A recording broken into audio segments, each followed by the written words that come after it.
Hey everyone, Matt here from Docs Running, and today we're going to do a review of the Asics Metaspeed Sky Paris. So this is Asics' newest super racing shoe along with the Edge Paris, which we've also got videos and reviews of. This shoe has been completely redone from the prior version, and everything is better, in my opinion, than the prior version. It reminds you kind of some of the things where they were with the original, the Sky Tokyo, or the original Sky, where it has a really nice bounce, it's a really cool shoe. The Plus was a disappointment to me because it just didn't feel like it had the same bounce. It didn't feel like a Piba foam. I know it's nylon based, but it didn't have the same kind of thing. This makes up for that in so many ways. Brand new upper, brand new sole. It really moved things forward really well. Now being the lightest super shoe on the market, this one is actually 2 grams lighter than the Edge Paris, coming in at 183 grams or about 6.4 ounces for men's size 9, women's size 10.5 because it's universal sizing. It is incredible. There's a 39 millimeter heel, 34 millimeter forefoot. It's about a half millimeter lower than the Edge Paris, and it just feels like it's getting back to where the original Sky was. It's great.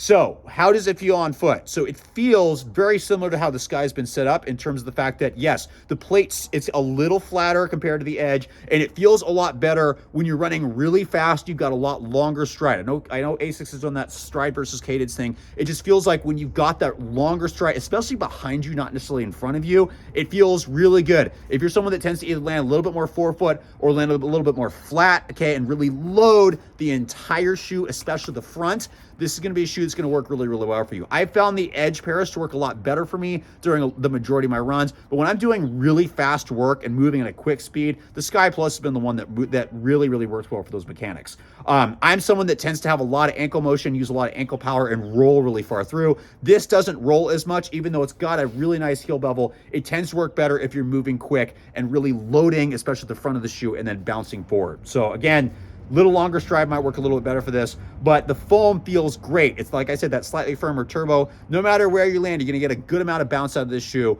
It's not necessarily a stability shoe, so there are some mild stable elements. There's a lot of sole flare in the forefoot, which you can see here, much more than the Edge Paris actually, which has a little bit more stuff set up in the heel. There's a little bit of a higher arch on the inner side and a little higher sidewall on the lateral side, so people that need just a teeny bit of guidance to the midfoot and forefoot are gonna be good. Heels, fairly neutral, not too unstable, not too stable. It's just nicely in the middle, but that's kind of what you're gonna need. So for me, doing a lot of shorter workouts and fast workouts have worked very, very well for me with the Sky. If you're maybe a little faster running, you might like the shoe again, and if you load it that way, you also might like it. So I typically tend to prefer this shoe for interval workouts and faster stuff, where I tend to prefer the Edge for a little bit more tempo, longer effort kind of race stuff.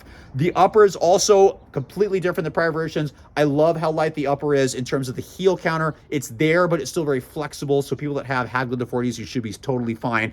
There is more volume in this upper than previous. If it's true to size, not kind of the weird sizing I've had with previous ones. The laces are really nice that stay very well locked in place that you can see here.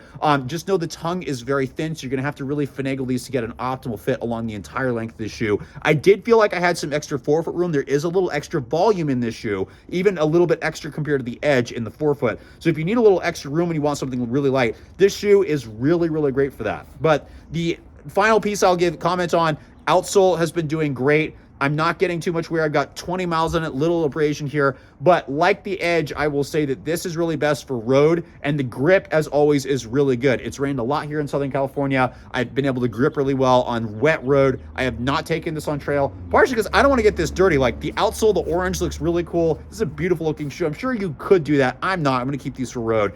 But again, that's how the updates are. It's a really great, true super shoe. Not a ton of guidance methods, just really going to let you do what you're going to do, but it moves quick, and in the way the plate's set up, if you like the plate being a little closer to your foot and you want that Piba bounce with a flexible upper, this might be a really great super shoe to check out because I think it's one of the best ones on the market right now.